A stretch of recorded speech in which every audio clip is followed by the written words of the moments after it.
Techie Atul ಆತ್ಮಹತ್ಯೆಯ ನಂತರ ಕೇವಲ ಅತುಲ್ ಮಾತ್ರ ಅಲ್ಲ, ಇವತ್ತು ನಾವು ಅದೇ ಪರಿಸ್ಥಿತಿಯಲ್ಲಿ ಇದ್ದೀವಿ ಅಂತ ಲಕ್ಷಾಂತರ ಜನ ಪುರುಷರು ಆಚೆ ಬಂದಿದ್ದಾರೆ. ಒಂದು ಟ್ರೆಂಡ್ ಅನ್ನು ಮಾಡ್ತಾ ಇದ್ದಾರೆ.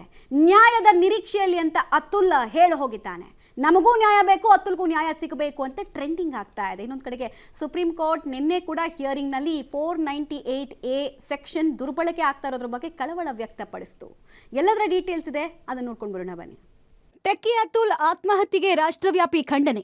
ಸಾಮಾಜಿಕ ಜಾಲತಾಣದಲ್ಲಿ ನ್ಯಾಯಕ್ಕಾಗಿ ಕೂಗು. ಪುರುಷರಿಗೂ ಸಮಾನ ಕಾನೂನಿಗೆ ಕ್ಯಾಂಪೇನ್. ಟೆಕ್ಕಿ ಅತುಲ್ ಸುಭಾಷ್ ಆತ್ಮಹತ್ಯೆ ಪ್ರಕರಣ ದೇಶದಲ್ಲಿ ಸಂಚಲನ ಮೂಡಿಸಿದೆ. ಸುಭಾಷ್ ಸಾವಿಗೆ ನ್ಯಾಯ ಸಿಗಬೇಕು ಅಂತ ನೆಟ್ಟಿಗರಿಂದ ಒತ್ತಡ ಕೇಳಿಬರ್ತಿದೆ. ಈ ನಡುವೆ ವರದಕ್ಷಿಣೆ ಕಿರುಕುಳದಂತಹ ಕಾನೂನುಗಳ ದುರ್ಬಳಕೆಗೆ ಖಂಡನೆ ವ್ಯಕ್ತ ಆಗ್ತಾ ಇದ್ದು, ಮಹಿಳೆಯರ ರೀತಿಯಲ್ಲಿ ಪುರುಷರಿಗೂ ಸಮಾನ ಕಾನೂನು ಬೇಕು ಅನ್ನುವ ಅಭಿಯಾನ ಶುರುವಾಗಿದೆ. ಅತುಲ್ ಪತ್ನಿ, ಕುಟುಂಬಸ್ಥರನ್ನ ಕೂಡಲೇ ಬಂಧಿಸಬೇಕು ಅಂತ ನೆಟ್ಟಿಗರು ಒತ್ತಾಯಿಸುತ್ತಿದ್ದಾರೆ. ಮಹಿಳೆಯರ ಜೀವನ ಎಷ್ಟು ಮುಖ್ಯವೋ ಪುರುಷರ ಜೀವನವೂ ಅಷ್ಟೇ ಮುಖ್ಯ. ಗಂಡಾಗಲಿ ಹೆಣ್ಣಾಗಲಿ ಕಾನೂನಿನ ದೃಷ್ಟಿಯಲ್ಲಿ ಎಲ್ಲರೂ ಒಂದೇ. ಜಸ್ಟಿಸ್ ಫಾರ್ ಅತುಲ್ ಹೆಸರಲ್ಲಿ ಟ್ವೀಟ್ ಮಾಡ್ತಾ ಇರುವ ನೆಟ್ಟಿಗರು ಮಹಿಳೆಯರಂತೆ ಪುರುಷರಿಗೂ ಸಮಾನ ಕಾನೂನು ಇರಬೇಕು ಅಂತ ಆಗ್ರಹಿಸಿದ್ದಾರೆ. ವಿಚ್ಛೇದನ ಸಂಬಂಧ ಕಾನೂನು ಬದಲಾವಣೆಗೆ ಆಗ್ರಹ. ಅಂತಿಮ ಆದೇಶದವರೆಗೂ ನಿರ್ವಹಣೆ ವೆಚ್ಚ ನಿಗದಿ ಮಾಡಬಾರದು. ಆಯಾ ಪ್ರದೇಶದ ಆಧಾರದ ಮೇಲೆ ನಿರ್ಧರಿಸಬೇಕು. ಪತ್ನಿ ಕೆಲಸ ಮಾಡ್ತಿದ್ರೆ ಆಕೆಗೆ ನಿರ್ವಹಣೆ ವೆಚ್ಚ ಸಿಗಬಾರ್ದು. ತಂದೆಯ ದುಡಿಮೆಯ ಆಧಾರದ ಮೇಲೆ ಮಕ್ಕಳ ನಿರ್ವಹಣೆಗೆ ಹಣ ನಿಗದಿ ಮಾಡಬೇಕು. ಮದುವೆಯಾಗಿ ವಿಚ್ಛೇದನ ಪಡೆದ್ರೆ ಪತಿ ಅರ್ಧ ಆಸ್ತಿ ಸಿಗುವಂತಿರಬಾರದು. ಆಸ್ತಿ ಹಂಚಿಕೆ ವಿಚಾರವಾಗಿ ಸಮಯದ ನಿಗದಿ ಮಾಡಬೇಕು.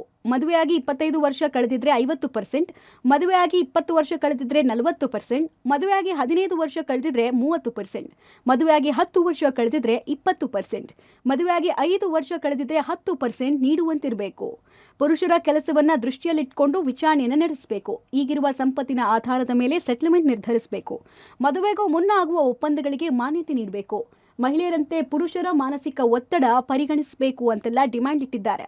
ಅತುಲ್ ಪ್ರಕರಣದಲ್ಲಿ 9 ಕೇಸ್ಗಳು ಮಿಸ್ಯೂಸ್ ಆಗಿದೆ. ಪ್ರಮುಖವಾಗಿ ಇತ್ತೀಚಿನ ದಿನಗಳಲ್ಲಿ ವರದಕ್ಷಿಣೆ case, domestic violence case, child custody case, work pressure harassment ಕೇಸ್ಗಳನ್ನು ಕೆಲ ಮಹಿಳೆಯರು ದುರುಪಯೋಗ ಪಡಿಸಿಕೊಳ್ತಿದ್ದಾರೆ.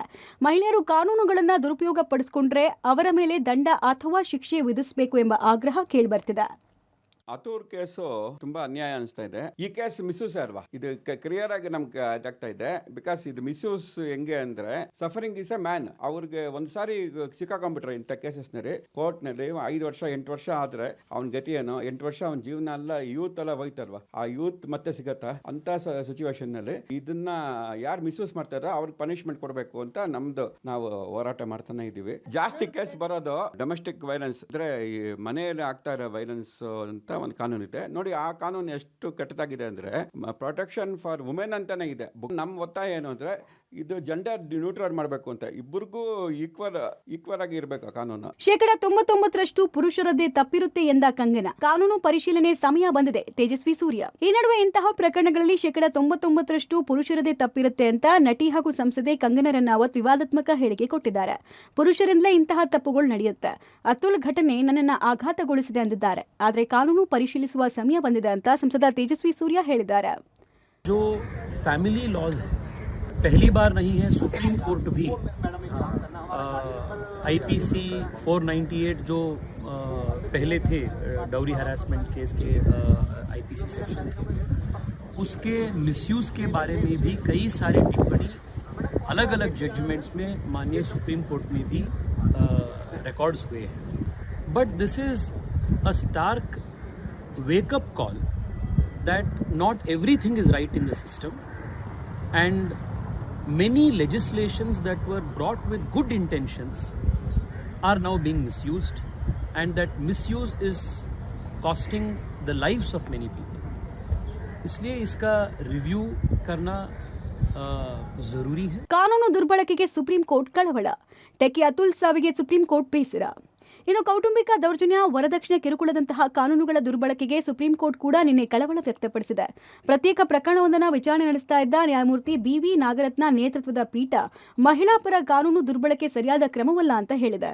ಅಲ್ಲದೆ ಪೀಠ ಅತುಲ್ ಸಾವಿಗೆ ಬೇಸರ ವ್ಯಕ್ತಪಡಿಸಿದೆ. ಒಂದು ಕಡೆ ಸೋಷಿಯಲ್ ಮೀಡಿಯಾದಲ್ಲಿ, ಮತ್ತೊಂದು ಕಡೆ ಬೀದಿಗಳಲ್ಲಿ ಅತುಲ್ ಸುಭಾಷ್ ಸಾವಿಗೆ ಖಂಡನೆ ವ್ಯಕ್ತ ಆಗ್ತಿದೆ. ಮುಂದೆ ಈ ಪ್ರಕರಣ ಯಾವ ತಿರುವು ಪಡೆಯುತ್ತೆ ಅನ್ನೋದನ್ನ ಕಾದು ನೋಡಬೇಕು. ಶಬೀರ್, ಪಬ್ಲಿಕ್ ಟಿವಿ, ನವದೆಹಲಿ.